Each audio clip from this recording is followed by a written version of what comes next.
കുട്ടീന്ന് രാത്രിയായപ്പോ അങ്ങാടിക്കാണ് ഇറങ്ങിക്കാൻ രണ്ട് കുട്ടികളെ കാണാൻ വെച്ചിട്ട് ഇറങ്ങിയ വന്ന് നോക്കുമ്പോ ഒരു മനുഷ്യന്റെ കുട്ടി സ്റ്റീഫൻ ചേട്ടന്റെ പീടിയെന്ന് റീച്ച് പോയ വിഷമത്തിൽ ഫേക്ക് ചിരിട്ടിട്ട് ഒരു ചായണ്ട് കുട്ടി എല്ലാരും നോട്ടോ ഒരു സ്ഥലത്ത് തന്നെ കാരണം എന്താ കാരണം നിങ്ങൾ കമന്റ് ഈ കാക്കാന്റെ റീച്ചും ബൈക്കണോ ആളും നല്ല വിഷമത്തിൽ ഒരു തുണിപ്പീടെ കയറിക്കാണ് നാളെ സ്വിമ്മിംഗ് പൂൾ ചാടാൻ വേണ്ടിട്ട് ഒരു ടൗസർ എടുക്കാൻ വേണ്ടി അവിടെ കിട്ടാവുന്നതിലെ ഏറ്റവും നല്ല ടോപ്പ് ടൗസർ ഇതാണ് ചാർലി സിനിമ ഉണ്ട് മോട്ടറായിട്ട് ഈ സാധനമാണ് അടുത്ത മാസം മുതൽ ഫുള്ള് സോളോ ട്രിപ്പ് ഈ പീടിയൊക്കെ കയറി ചെല്ലുമ്പോൾ തന്നെ കാണുന്ന കാഴ്ച നിങ്ങൾ എന്തെങ്കിലും കാണുന്നുണ്ടോ ഈ കാക്കാന്റെ പീടിയെന്ന് കുറച്ച് പീച്ചാണ് വാങ്ങി കാക്ക നമ്മളെ പറ്റിച്ചു അലാക്കിന്റെ പുളി ഊട്ടി ബസ് സ്റ്റാൻഡിന്റെ അവിടെ നല്ല അഫോർഡ് ആയിട്ട് നമുക്ക് ഇങ്ങനത്തെ കടയിൽ നിന്ന് ഫുഡ് നമ്മൾ ഗോപി മഞ്ചൂരിയൻ മാത്രമേ തിന്നു നമുക്ക് റിസോർട്ടിൽ ഫുഡ് ഉണ്ട് നമ്മൾ നിൽക്കാൻ പോണേ ചിന്നക്കൂനൂർ എന്ന് പറഞ്ഞിട്ടുള്ള ഒരു ഗ്രാമത്തിലുള്ള ഒരു റിസോർട്ടിൽ നമുക്ക് നല്ലൊരു അടിപൊളി വൈബാണ് നമുക്ക് പോലെ തന്നിട്ട് ഇങ്ങനത്തെ 2 ബെഡ്റൂം വിത്ത് ബാൽക്കണി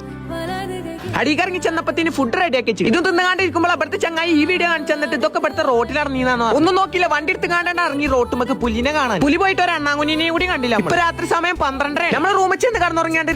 രാവിലെ പല്ലേക്കാതെ ബെഡ് കോഫി കുടിച്ചാണ്ട് പൂളിന്റെ അവിടെ കാണിച്ചു വെള്ളത്തിനൊക്കെ ആണെങ്കിൽ അലാക്കിനതാണ് ഇന്നലെ വാങ്ങിയ ടൗസർ വെറുതെ ടൗസർ ഗിവ് വെക്കാൻ പ്ലാൻ രാവിലെ നല്ല അടിപൊളി ചായയും കുടിച്ചു കുറച്ചേരം അവിടുത്തെ ബംഗാളിക്കിന്റെ സംഗീത കലകളൊക്കെ കാണിച്ചു കൊടുത്തുകൊണ്ട് അവിടെ ഈ കുപ്പായ വാങ്ങിയതിനു ശേഷം ഫുള്ള് ചാർലി സിനിമയിൽ ദുൽഖർ ഇതേപോലെ ഒരു മണ്ഡലം ഉണ്ട് ഉച്ചക്ക് ചോറ് മയിച്ചു കാണി നമ്മളവിടെ പോകുന്നു ബാക്കി നാളെ